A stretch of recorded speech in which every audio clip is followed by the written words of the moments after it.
If you want to optimize your life, there is a special recipe with some secret sauce that I want to share with you right now. Now, look, I grew up obsessed with basketball. That led me to an obsession with getting better at basketball, then with getting fitter, then with getting stronger. I first had to learn how to get better. Then I had to implement that stuff, and then I had to just keep tweaking it as I went to adjust to how I was playing, who I was playing with, what I was doing. As I was growing, things would change. As I moved into different competitions, things would change. But because I was willing to work at it, this obsession drove me. It taught me how to learn and that I could get better if I applied my learnings. So this then carried over into other elements of my life. I learned how to learn. I was shy. I learned how to get more confident. Then I applied it. I learned about investing. I applied it. My obsessive personality decided I could optimize everything after that. And so I became wired for efficiency. And it's weird in lots of different ways. So I even remember times when I was purposefully only taking a certain number of steps in the kitchen while I was cooking because it was the most optimal route. Now, I know that's absolutely crazy and I probably sound like an absolute lunatic, but again, I'm not in control. My brain is just wired for this. And as I've been growing up, I've just really enjoyed the study of biohacking, life hacking, lifestyle hacking. That's what I love. I'm wired for it, and there are shortcuts that you can use. So here's how you can optimize your time and your life. So firstly, take notice of your life and your environment because awareness is the key to recognizing what's working, what's not working. If there's a problem or where there might be a solution. You've got to be seeing what's going on and taking note of the results that you get. Are you getting the result that you want in this particular area? Are you getting the result you want in this particular area? If not, what is the result that you want? And what do you need to do to change that?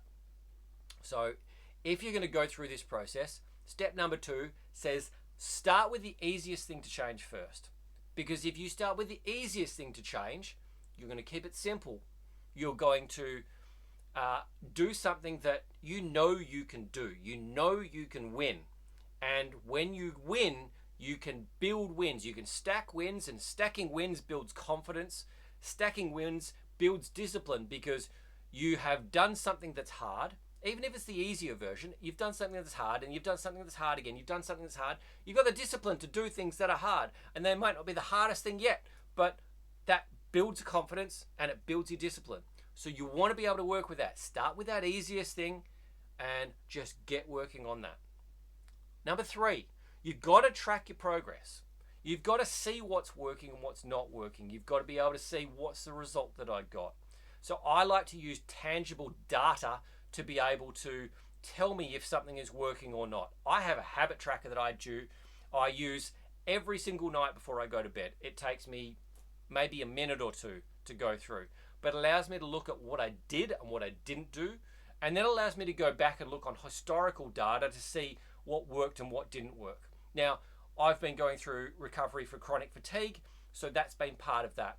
I've been tracking how much I do work in my business. I'm tracking how much exercise I'm doing. I'm tracking all sorts of different things. Now, I started this process around 3 years ago after a conversation I had with my cousin, who is another personal trainer, very smart guy, and he was looking at tracking some of the basic metrics for exercise, maybe sleep, fitness, and just sort of marking those things off. It started off with 3 or 5 things, and my list is now maybe 25 or 30 things that I check on a regular basis. But as I said, I've now got the data to be able to go back on and see what's been working and what's not been working. It has been absolutely paramount in my recovery. It's been paramount in me setting my lifestyle up in order to be able to know how much I can work and how much physical activity I can do, how much I can socialize, what the cost would be of doing too much exercise or too much socializing or too much working, which again, for a healthy person might sound absolutely crazy, but for someone who is on limited time and limited energy, having this data is absolutely, it's groundbreaking. It has been a massive game changer for me. So make sure you're tracking your progress. Number 4, and I mentioned this already, is stack your wins. If you are winning at something, if you are trying something, you're doing that on a regular basis, and you are getting a win, you are getting a result, great. You use that win, you celebrate that win, and you just like, yes, good, I did it. I'm ready to go again and try something else, or try something new, or go a little bit harder, do a little bit more this time. Okay? If you stack your wins, you are stacking your own success. You are giving yourself confidence, motivation, perseverance, determination. You are building something inside you, a disciplined machine, in order to help you to get where you want to get to and get the prize that you really want. So, lastly, reward yourself. No, you are not a dog. No, you do not deserve a treat. All right? Do not treat yourself with food just because, oh yeah, I did this. All right? Food is food. Food is fuel. Yes, it can be great for enjoyment, but reward yourself with something else. What do you need? What is important in your life? What else is going to help you on the journey that you are on? So a reward might look like you decided to train for a fun run. So in Perth, we've got the City to Surf fun run. I think it's 12 Ks. Maybe you decide you want to train for that. So you buy yourself a new pair of shoes and a new running outfit, because that's what you do. You kind of rewarded yourself at the start. And now you go through and you do your training. You train hard. You train consistently. You feel like you're getting somewhere. You have something that goes bad and it goes backwards. Maybe you strain a calf muscle or something. You have to rest for a couple of weeks. But you do your rehab like you're supposed to do, and then you get back to your training. You keep on going with it, and you get to race day, and you're all prepped and ready to go. You go and do your run. You cross the line. They give you a medal. All right, your medal is the reward. But maybe you need to give yourself some other reward as well. Maybe it is just, all right, maybe it's something that is significant for you. I've got a few different watches here. All right, I like my watches.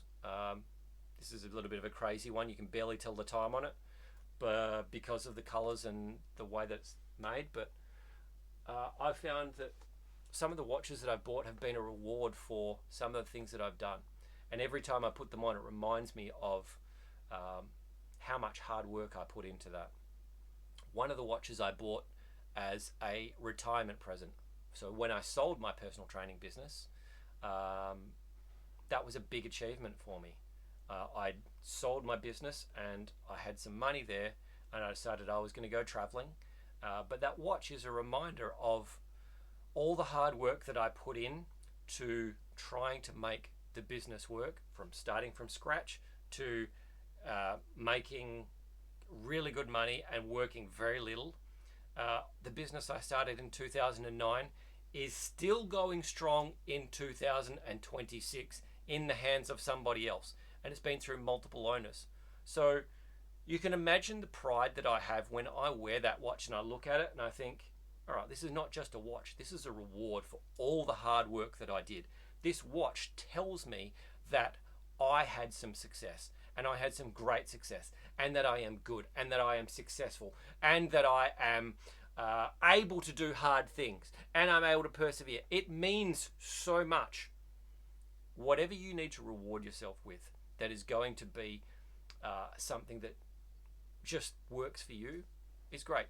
In the case of running, maybe you buy yourself another new pair of running shoes. Maybe the ones you got were okay, but they didn't quite serve the purpose. Or maybe you just want a flash new pair to encourage you to keep going and keep training for whatever the next thing is. Doesn't matter what it is. You've set yourself a challenge.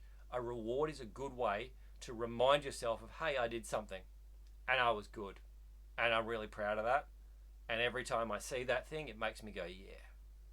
Even my car is my dream car. My car, it was a picture on my wall for the longest of times.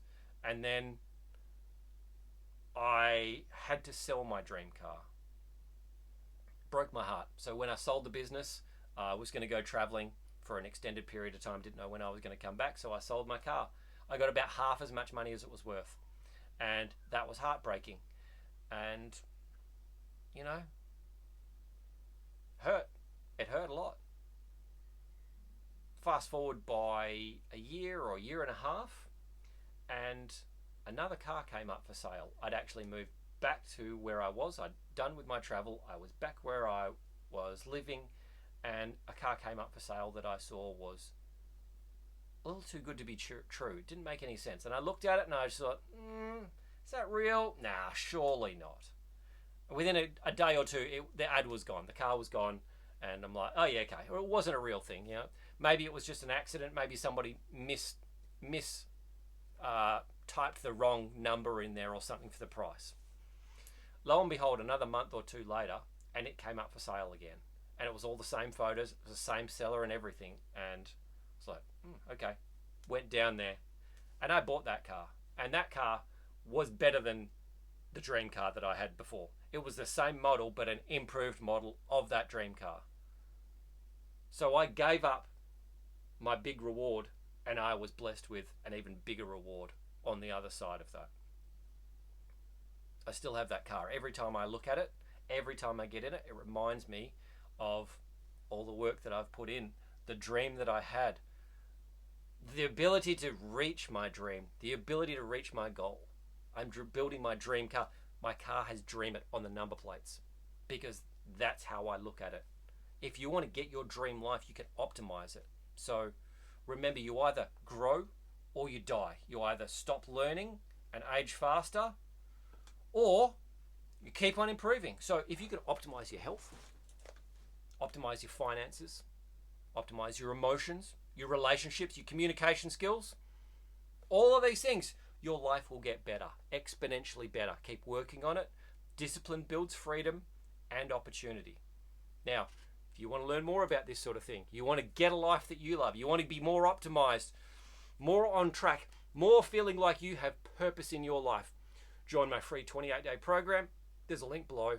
It'll take you through 28 daily lessons where we work on how to design, build, and live your ideal lifestyle. Implement it into your life now, and it will be absolutely groundbreaking in terms of getting you focused and starting to make the changes you need to get where you really want.